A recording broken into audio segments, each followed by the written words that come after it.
नमस्ते। आज हम बात करने वाले हैं एआई के भविष्य की और इसमें एक बहुत ही दिलचस्प एंगल है। हम ये देखेंगे कि कैसे भारत का अपना जो डिजिटल सफर रहा है वो एआई के लिए एक ज्यादा बेहतर रास्ता बनाने में हमारी मदद कर सकता है। तो चलिए शुरू करते हैं। अच्छा, एक सवाल से शुरुआत करते हैं। हम सब इंटरनेट पर हैं, रोज कुछ ना कुछ शेयर करते हैं, लेकिन क्या कभी सोचा है कि जो डेटा हम वहां डालते हैं, क्या वो सच में हमारा है? सुनने में तो सवाल बड़ा सीधा लगता है ना, पर इसका जवाब उतना सीधा है नहीं। और इसी पहेली को आज हम सुलझाने वाले हैं। तो सबसे पहले ये समझते हैं कि आखिर इंटरनेट का असली बॉस है कौन। देखिए, हम सब ने एक बहुत बड़ी गलत फहमी के साथ इंटरनेट का इस्तेमाल शुरू किया था। हमें लगा था कि हम इन सर्विसेज के ग्राहक हैं, मतलब कस्टमर हैं। जी हाँ, हम सोचते थे कि हम कस्टमर हैं, पर असलियत तो कुछ और ही निकली। हुआ ये कि जैसे ही हमारा डेटा इन बड़ी बड़ी कंपनियों के पास जाता है, हम कस्टमर नहीं रहते, हम खुद एक प्रोडक्ट बन जाते हैं। हमारी पसंद, हमारी आदतें, हमारा ध्यान, सब कुछ बेचा जाता है।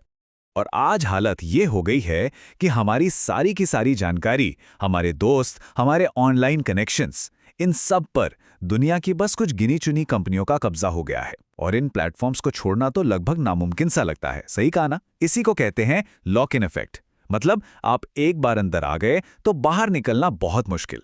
अब असली चिंता की बात यह है कि एआई भी उसी पुराने सेंट्रलाइज्ड रास्ते पर चलता हुआ दिख रहा है।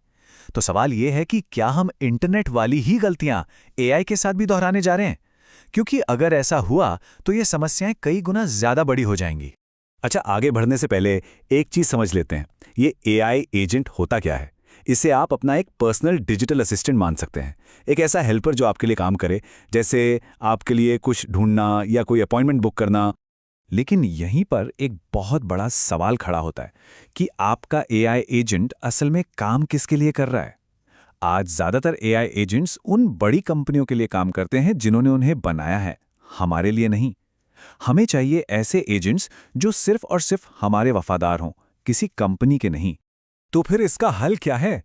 यहीं पर भारत का डिजिटल पब्लिक इंफ्रास्ट्रक्चर यानी डीपीआई एक उम्मीद की किरण की तरह सामने आता है।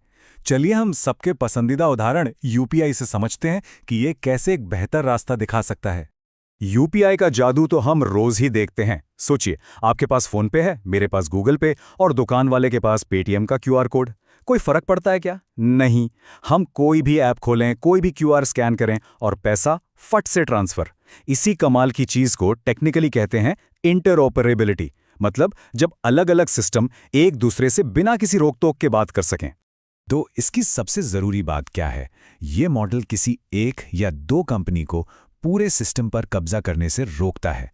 ये ताकत वापस हम जैसे यूजर्स के हाथों में देता है और नए नए इनोवेशंस को भी बढ़ावा देता है। तो यूपीआई के इसी अनुभव से सीखते हुए हम एआई के लिए भी एक भरोसेमंद भविष्य बना सकते हैं। इसके लिए 5 बड़े आइडियाज को समझना बहुत जरूरी है। यही आइडियाज एक बेहतर टेक्नोलॉजी की नींव रखेंगे। तो ये 5 सिद्धांत क्या हैं? चलिए फटाफट देखते हैं। नंबर 1, हमारा डेटा हमारा हक। सीधी सी बात।